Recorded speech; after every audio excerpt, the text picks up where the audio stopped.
Hello everyone. तो जैसे कि मैंने आपसे कल बात की थी कि मैं आपकी ऑर्गेनिक की भी क्लासेस लूँगी, उस पर भी मैं आपको बहुत सारी प्रैक्टिस कराऊंगी और साथ में क्विक रिवीजन भी दूंगी। तो बस उसी सीरीज़ को आगे बढ़ाने के लिए आज आपका फर्स्ट लेक्चर होगा।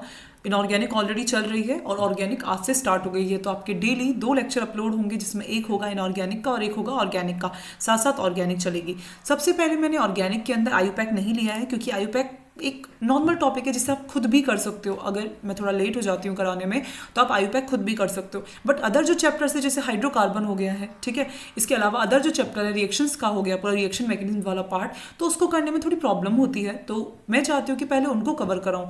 इसी की सीरीज़ को आगे बढ़ाते हुए मैं आज जो चैप्टर आपको लेकर आई हूँ वो चैप्टर है हाइड्रोकार्बन।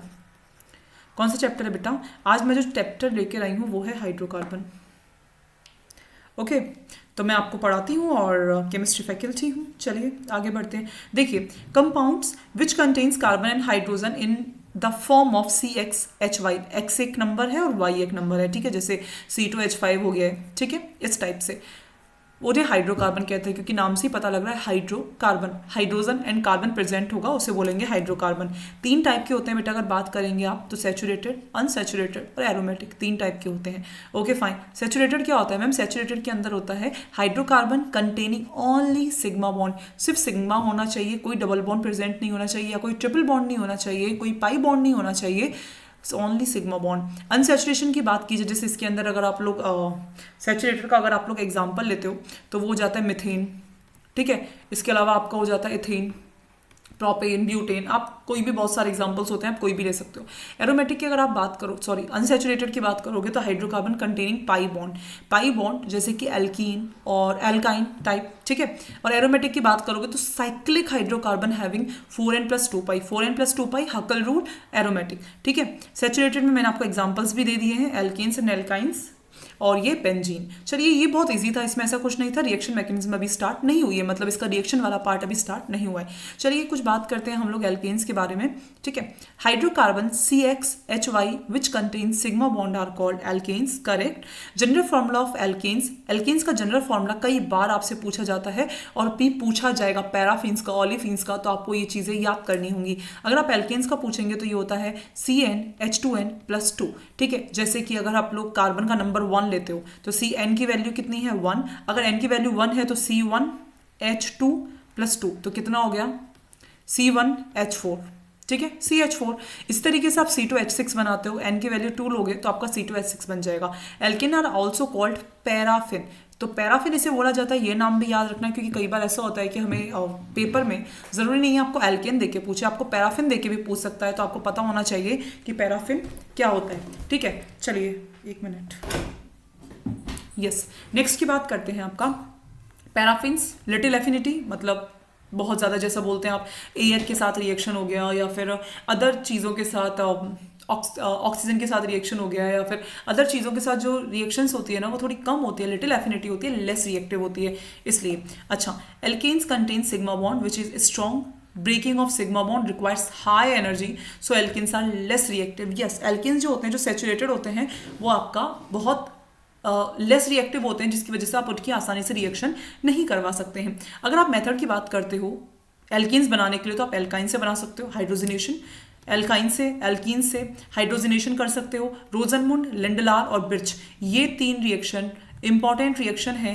क्या होता है कि इस तरह से कोई रिएक्शन दे दी गई, ठीक है, मान लीजिए ए रिएक्शन दी, इसके ऊपर कुछ दिया, फिर कोई रिएक्शन दी, इसके बाद आपको दे दिया मान लो लिंडलार, यहाँ पे लिंडलार रिएक्शन दे दी, फिर यहाँ से कुछ बनाएगा, फिर मतलब बहुत एक लंबी रिएक्शन दे रही, रनिंग रिएक्शन के अंदर आपको बीच में लिंडलार दे दिया, रोजनमुंड दे दिया या बिर्च दे दिया, तो आपको पता होना चाहिए कि मैम अगर इनको देने के बाद क्या रिएक्शन होगा, क्या इसका प्रोडक्ट बनेगा। अगर आपको ए से और ABC, अगर आपसे डी पूछा गया तो आपको पता होना चाहिए कि बीच में लिंडलार आया तो लिंडलार का काम क्या होता है, क्या करता है।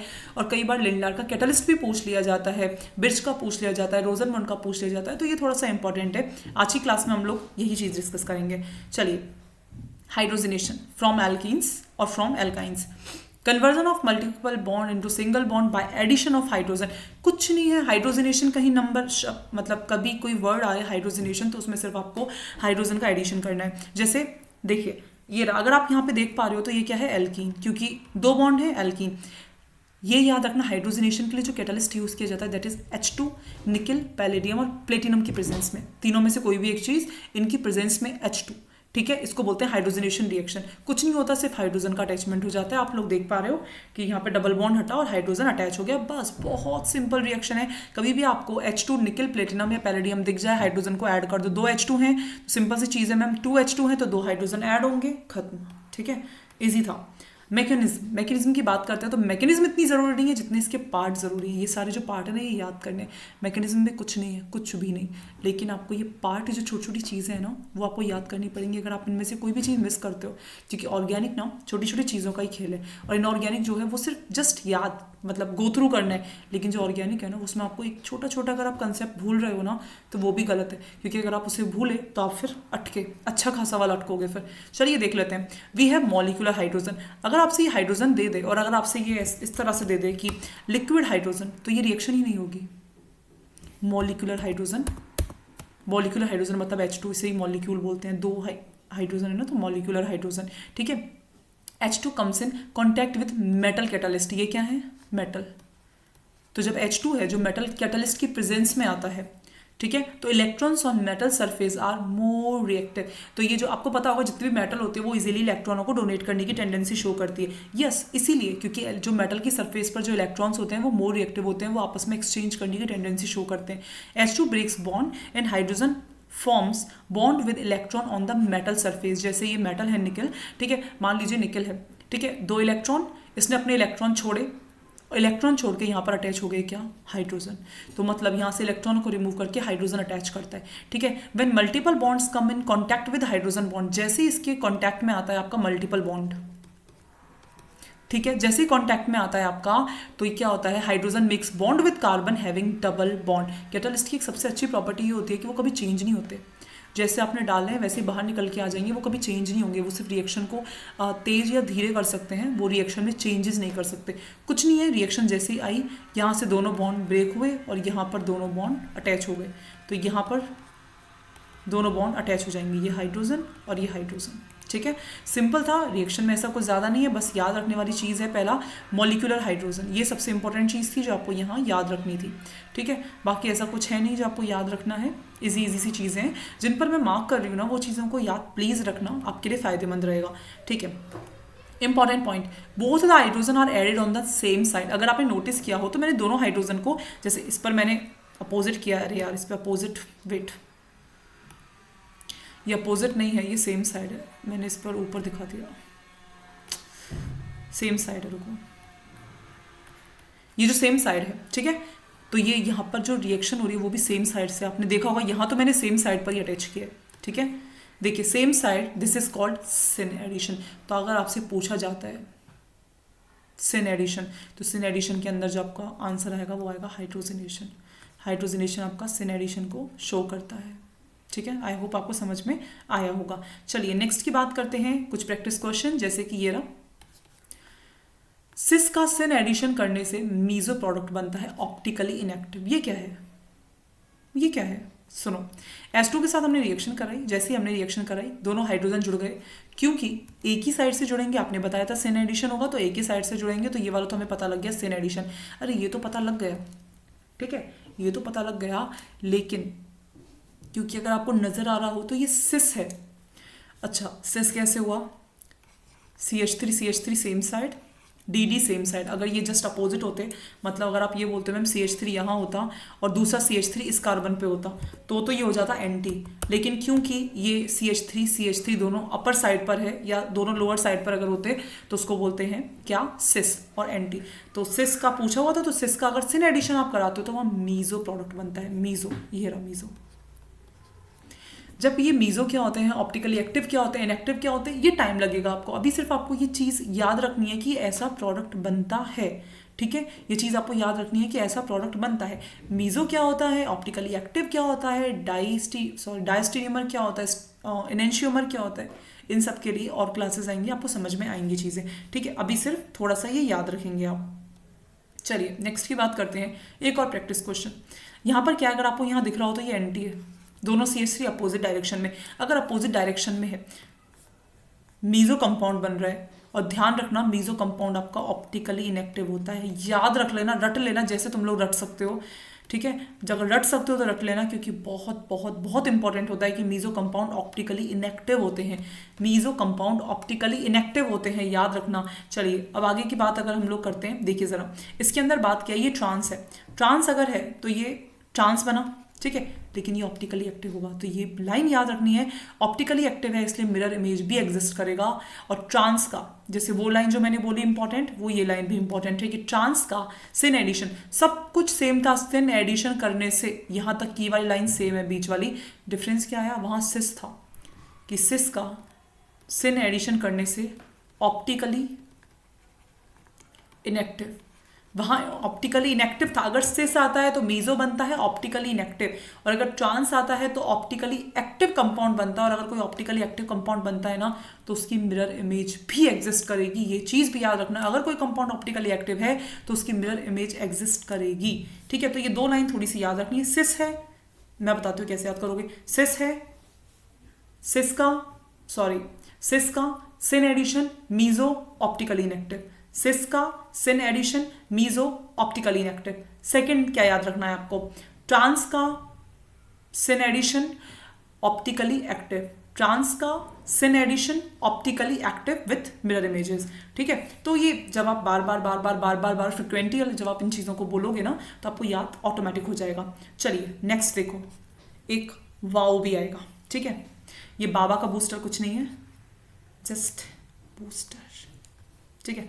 सुनो ज़रा, एल्केन्स की बात करते हैं, ठीक है। मैं कोई बाबा नहीं हूँ, जस्ट बाबा का बूस्टर एक याद करने का एक तरीका है। आप बाबा का बूस्टर से याद कर सकते हो, या फिर आप, चलो छोड़ो, बाबा का बूस्टर से मत करो, आप जी स्टार से याद करो, ठीक है। जी स्टार, ठीक है। जी स्टार को सुन लो ज़रा, hydrogenation H2 gas, NiPT_PD catalyst, ठीक है। याद रखना कि H2 लिक्विड नहीं आएगी, सॉलिड नहीं आएगी, क्या आएगी, गैस। जब मैंने आपको बताया मॉलिक्यूलर फॉर्म में होगी और गैस होगी, तो यहाँ पर ये जो आती है वो H2 मॉलिक्यूलर फॉर्म में गैस होती है, और बाकी तो एक कैटलिस्ट है जो मैंने आपको बता दिया। Both the hydrogen are added on the same side called syn addition, correct था। सिस का सिन एडिशन करने से मीजो अभी बताया था, ऑप्टिकली इनएक्टिव बता दिया था। ट्रांस का सिन एडिशन बताया था, ऑप्टिकली एक्टिव बताया था। डीएल मिक्सचर तो वो नॉर्मल है, ऑप्टिकली एक्टिव अगर कंपाउंड है तो वो डीएल बनेगा ही बनेगा, ठीक है। मिरर इमेजेस बनेगी, ठीक है। चलिए नेक्स्ट बात करते हैं, एक प्रैक्टिस क्वेश्चन, ये देखिए जरा। तो ये कंपाउंड बना, in case of more than one multiple bonds less stable multiple bond will be hydrogenated first. In case of more than one multiple bond, अगर एक से ज़्यादा मल्टीपल बॉन्ड होंगे तो जो लेस स्टेबल मल्टीपल बॉन्ड है ना वो हाइड्रोजनेटेड फर्स्ट होगा। अब आप में से कुछ बच्चे बोलेंगे ma'am less stable multiple bond कैसे? आपको पता है एल्कीन की स्टेबिलिटी किससे डिफाइन की जाती है? अल्फा हाइड्रोजन से। अगर अल्फा हाइड्रोजन ज़्यादा तो वो मोर स्टेबल, पता है ना? बस यही लाइन याद रखनी है। तो जहाँ पर अल्फा हाइड्रोजन कम होंगे वही तो लेस स्टेबल मल्टीपल बॉन्ड्स होंगे और वही हाइड्रोजनेटेड फर्स्ट होंगे। रुको बताती हूँ, सुनो। देखो ये रहा, ठीक है। जैसे इसका चलो एक एग्जांपल ही करा लेती हूँ, फिर तुम लोग बोलोगे मैम।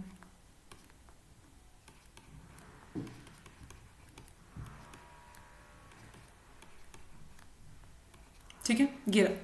अब आपसे पूछा गया है तो ज़रा चेक करो आप कहाँ पर अल्फा हाइड्रोजन ज़्यादा है। इसके अंदर बात करते हैं तो मैम ये तो कंपाउंड हो गया हमारा, ठीक है। अल्फा हाइड्रोजन कितने हैं मैम? 3 और एक 4। यहाँ बात की जाती है इस वाले में अल्फा हाइड्रोजन कितने हैं, चेक करो मैम। ओनली 1। एक तरफ 1 है, एक तरफ 4 है, तो मैंने बोला लेस स्टेबल मल्टीपल बॉन्ड। तो लेस स्टेबल वाला कौन सा निकला बेटा? मैम ये वाला लेस स्टेबल निकला, तो ये वाला हाइड्रोजनेटेड फर्स्ट होगा। तो आंसर क्या आएगा? CH3 CH double bond CH single bond CH, यहाँ हाइड्रोजन सिंगल बॉन्ड CH2 और यहाँ हाइड्रोजन। अब समझ में आ गया होगा कि मैम लेस स्टेबल का मतलब क्या था, लेस स्टेबल मल्टीपल बॉन्ड्स का मतलब क्या था, ठीक है। चलिए नेक्स्ट की बात करते हैं। अब आता है बेटा from alkynes, method of preparation of alkanes. Check कर लेते हैं, कुछ नहीं करना, वही H2 nickel PTPD। Alkynes will be converted to alkenes. पहले वो एल्कीन में कन्वर्ट होते हैं क्योंकि एक डबल बॉन्ड को तोड़ेंगे पहले, उसके बाद दूसरे डबल बॉन्ड को, then to alkenes. But rate of reaction is very fast, so we get alkenes directly. Rate of reaction इतनी जल्दी होती है कि हम एल्कीन्स को एल्कीन्स हमें मिल ही नहीं पाते, उससे पहले डायरेक्ट एल्कीन्स में कन्वर्ट हो जाता है। चलिए, तो कोई दिक्कत नहीं थी, नॉर्मल थी रिएक्शन। चलिए प्रिपरेशन देख लेते हैं। Less surface area, more rate of reaction. देखिए, अगर आप एल्काइंस की बात करोगे, कोई मैंने एल्काइन कंपाउंड लिया जैसे CH3C, ट्रिपल बॉन्ड C और CH3, ये रहा आपका एल्काइन, ये रहा, और ये है आपका एल्कीन्स। इनके बारे में कुछ चीज़ें बताई रखी हैं, जैसे कि पहला, एल्काइंस इस कार्बन का sp होता है, पता है ना, हाइब्रिडाइजेशन की बात हो रही है, और इनऑर्गेनिक के अंदर कार्बन का हाइब्रिडाइजेशन sps में, और इस वाले का हाइब्रिडाइजेशन है sp2। बस यही बता रखा है। एल्काइंस का sp होता है, इधर sp2 होता है। लीनियर बनाते हैं, ये बिल्कुल लीनियर ही, अगर आप चेक करोगे तो ये लीनियर ही है, और अगर आप इसकी बात करते हो तो ये ट्राइगनल प्लेनर ही है। sp2 हाइब्रिडाइजेशन ट्राइगनल प्लेनर बनाता है, ठीक है। लेस सरफेस एरिया, क्योंकि sp है, लेस सरफेस एरिया, और अगर एल्काइंस है, sp2 है, ट्राइगनल प्लेनर है, थोड़ा सा सरफेस एरिया बढ़ गया है तो मोर सरफेस एरिया। तो rate of reaction of alkyne is more as compare to alkenes. इसलिए हमने बोला कि जो एल्काइंस हैं उनकी रेट ऑफ रिएक्शन ज़्यादा होती है बजाय एल्कीन्स के, ठीक है। तो अगर आपको कहीं किसी कंपाउंड में एल्केन्स और एल्काइंस दोनों ही दी हों, सुन लो, अगर किसी कंपाउंड में एल्केन और एल्काइन दोनों दी हों, अगर आपको उसका हाइड्रोजनेशन कराना हो तो पहले किसका करोगे? एल्काइंस का। क्यों? क्योंकि एल्काइंस की रेट ऑफ रिएक्शन ज़्यादा होती है बजाय एल्कीन के। क्यों? क्योंकि मैम एल्कीन का भी तो बताया आपने, rate of reaction of alkynes is more as compare to alkenes. अगर किसी कंपाउंड में एल्कीन और एल्काइन दोनों दिए होंगे तो रेट ऑफ रिएक्शन एल्काइन की ज़्यादा होगी, इसलिए एल्काइन जो है वो जल्दी से आपका रिएक्शन कर जाएगा और हाइड्रोजनेशन करेगा, ठीक है। लगेगा टाइम बट डोंट वरी। जैसे मान लीजिए मैंने कंपाउंड लिया,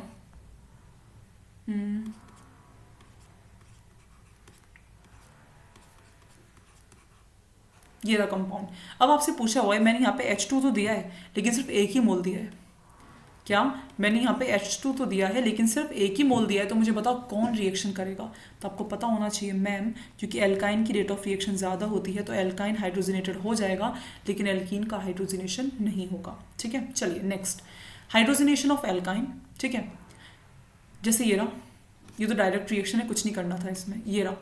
अच्छा, अब यहाँ रिएक्शंस के नाम आएंगे। पहले रिएक्शन आपको बोला, मैंने 3 रिएक्शन बताई थी, रोजनमुंड, लिंडलार और एक बिर्च रिडक्शन। रोजनमुंड में क्या होता है? बस पीडी तो होता है, बस साथ में BaSO4 होता है, बेरियम सल्फेट होता है। वहीं लिंडलार में क्या होता है? कैल्शियम कार्बोनेट होता है। रोजनमुंड में H2PD BaSO4, ठीक है, और लिंडलार कैटलिस्ट में CaCO3 कैल्शियम कार्बोनेट होता है। बस अब ये तो याद ही रखना पड़ेगा कि रोजनमुंड में BaSO4 होता है और लिंडलार में CaCO3 होता है, याद ही रखना पड़ेगा, मैं भी कुछ नहीं करवा सकती उसमें, ठीक है। हाइड्रोजनेशन में सिन एडिशन होता है, सो सिस एल्काइन विल बी फॉर्म्ड, क्योंकि हाइड्रोजनेशन सिन एडिशन होता ही होता है। अगर सिन एडिशन होता है तो सिस एल्कीन ही बनेगी, और सिस एल्कीन बनेगी तो नाम और आगे की चीज़ें आपको पता होगी, cis alkene, meso optically inactive, ठीक है। तो जैसे जैसे वो चीज़ें, जैसे जैसे वो लाइन आती है ना, तो आपको ये चीज़ पता होनी चाहिए कि उस लाइन से क्या चीज़ आगे जुड़ेगी। जैसे अगर आपको यहाँ मैंने आधी लाइन लिखी कि हाइड्रोजनेशन में अगर सिन एडिशन होता है तो सिस एल्कीन बनेगी, सिस एल्काइन तो बन गई, लेकिन आगे मीशो कंपाउंड और ऑप्टिकली इनएक्टिव, तो ये चीज़ आपको थोड़ा सा पता होनी चाहिए, ठीक है। नेक्स्ट, ये क्वेश्चन है आपका, ये दिया हुआ है, NaNH3 दिया हुआ है, यहाँ बनेगी आपकी ट्रांस एल्कीन, और इसको ये आप बोलेंगे क्या? Birch reduction. और इसको हम लोग करेंगे नेक्स्ट क्लास में, ठीक है। NaNH3 ट्रांस एल्कीन बनती है और इसको आप लोग बोलते हैं बिर्च रिडक्शन, इसको करेंगे हम बाद में। तो बाकी की जो दोनों थी वो समझ में आ गई होंगी आपको। रोजनमुंड और लिंडलार में कुछ नहीं था। रोजनमुंड में क्या होता है? PD के साथ BaSO4 होता है, और लिंडलार में क्या होता है? PD के साथ CaCO3 होता है, ये याद करना पड़ेगा। और बिर्च में क्या होता है? NaNH3 होता है, बस खत्म बात। इसमें ट्रांस एल्कीन बनती है, रोजनमुंड और लिंडलार के अंदर कौन सी बनती है? सिस, ठीक है। तो थोड़ा सा याद रखना। चलिए भाई, आज की क्लास हमारी यहीं पे खत्म होती है, मिलते हैं आपसे नेक्स्ट क्लास में। आई होप कि आपको हाइड्रोजनेशन वाला कंसेप्ट पूरी तरह से क्लियर हो गया होगा। एग्जांपल्स भी मैंने कराए हैं, क्वेश्चंस भी मैंने कराए हैं, काफ़ी सारी चीज़ें मैंने कराई हैं, तो उम्मीद है आपको समझ में आया होगा। बाकी का लेक्चर आप लोगों के लिए कल आएगा, तब तक के लिए बाय बाय, गुड नाइट, शब्बा खैर, बाय बाय।